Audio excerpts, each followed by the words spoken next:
أحب الوفاء بشتى الصور، أحب الوفي الأمين الأغر، فأهل الوفاء كلون السحاب وحسن الربيع وماء المطر.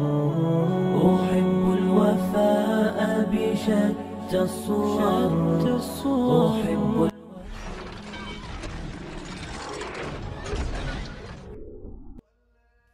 السلام علیکم دوستوں، پچھلے قسط میں ہم نے دیکھا کہ صحابہ اکرام کے سامنے دو اہم مسائل کھڑے تھے، ایک مرتدین کا زور، دوسرا لشکر اسامہ رضی اللہ تعالی عنہ کو بھیجنے کا مسئلہ۔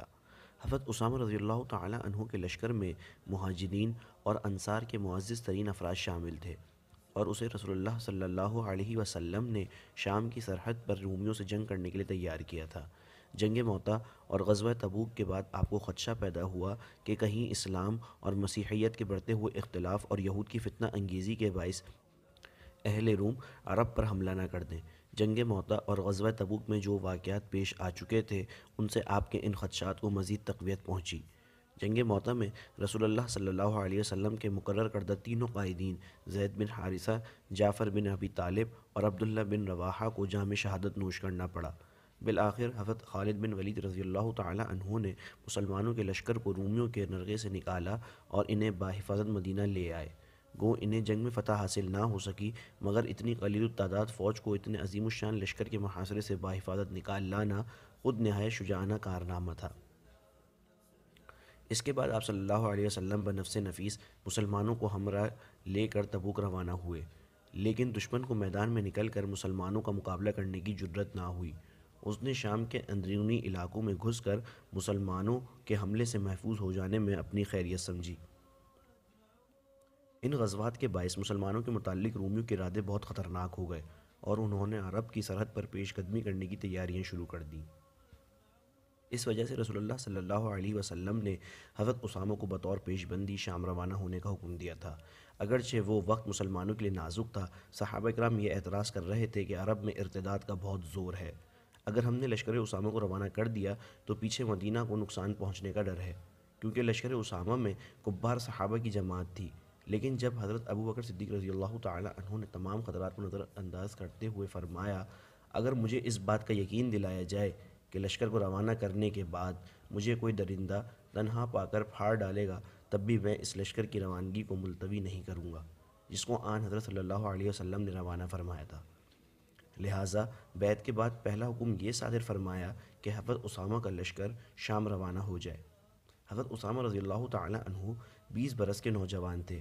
رسول اللہ صلی اللہ علیہ وسلم نے انہیں اس لیے سردار لشکر مقرر فرمایا تھا کہ نوجوانوں میں خدمت دین کے لیے آگے آنے اور اہم ذمہ داریوں کا بوجھ اٹھانے کا شوق پیدا ہو۔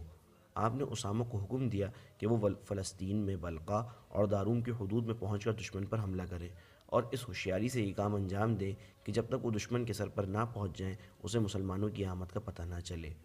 انہیں یہ بھی حکم دیا گیا تھا کہ فتح کے بعد فوراً مدینہ واپس آ جائیں۔ حضرت اسامہ رضی اللہ تعالی عنہ بھی دلیری اور بہادری میں کسی سے کم نہ تھے، اور یہ صفات بچپن ہی میں سے ان میں نمایاں تھیں۔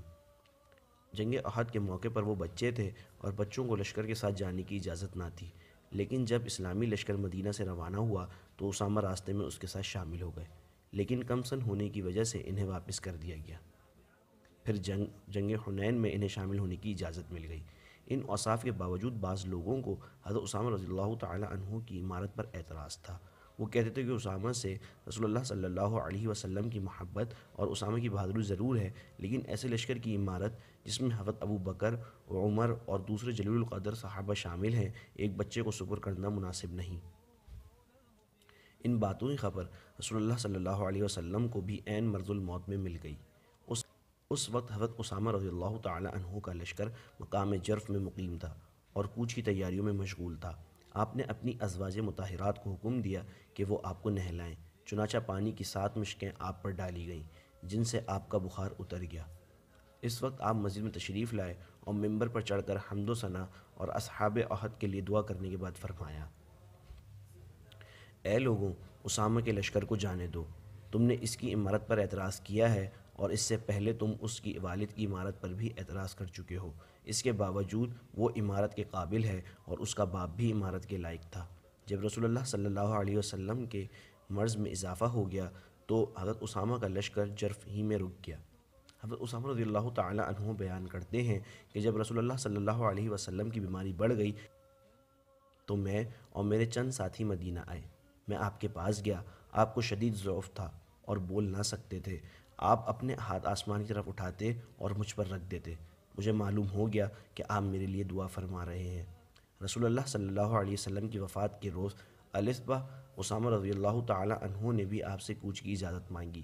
آپ نے اجازت دے دی، لیکن کچھ ہی دیر بعد آپ کی وفات ہو گئی اور حضرت اسامہ رضی اللہ تعالی عنہ اپنے لشکر کے ہمراہ جرف سے مدینہ واپس آ گئے۔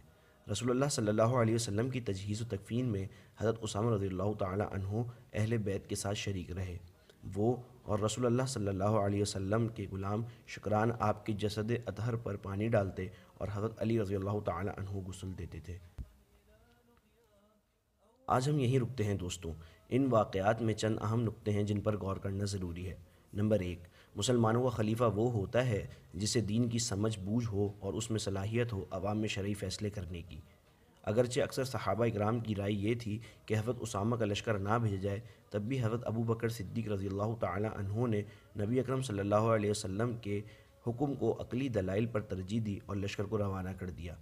مسلمانوں پر لازم ہے کہ دینی احکام کی اتباع کریں، اگرچہ ان کا خلیفہ، عالم یا کوئی بھی بڑا شرعی اصولوں سے ہٹ کر اپنی بات سامنے رکھے۔ دین ہر چیز پر مقدم ہے، اس کی حفاظت اور اس کا قیام ہر مقصد سے اہم ہے۔ دین دشمن عناصر کی سرکوبی رسول اللہ صلی اللہ علیہ وسلم کے بتائے ہوئے راستے سے ہی ممکن ہے۔ آپ صلی اللہ علیہ وسلم نے حضرت ابو بکر صدیق رضی اللہ تعالی عنہ کے ذریعے یہ بات امت پر واضح فرمائی کہ جس قوم نے جہاد فی سبیل اللہ کا راستہ ترک کیا اس پر دشمنان اسلام مسلط ہو جاتے ہیں، لہٰذا اپنے دین پر عمل کرنے سے معذور ہو جاتے ہیں۔ حضرت ابو بکر صدیق رضی اللہ تعالی عنہ نے لشکر اسامہ کو شام روانہ کیا، باوجود اس کے کہ مدینہ کو خطرہ تھا۔ چونکہ مسلمان امہ پوری ایک قوم ہے، مسلمانوں پر اپنی سرحدوں کی حفاظت لازم ہے۔ اگر مسلمانوں کے کسی بھی سرزمین کو کفار کی طرف سے خطرہ ہو تو مسلمانوں پر لازم ہے کہ ایک ایسا لشکر تیار کریں جو ان کفار کے مقابلے پر کفایت کر جائے۔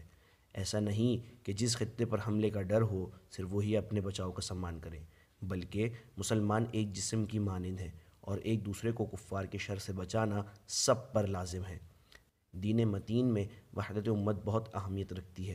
ہر مسلمان کا درد و خوف دوسرے کے لیے بھی ویسا ہی ہے۔ تو میرے ایمان کے ساتھیوں، دعا کریں کہ اللہ ہمیں بھی ایسی ایمانی قوت سے نوازے اور تاریخ کے دیے ہوئے اسباق سے اپنی زندگی کو بہتر بنائے۔ آمین۔ شیئر اور سبسکرائب کرنا نہ بھولیں۔ ملتے ہیں اگلی قسط میں انشاءاللہ۔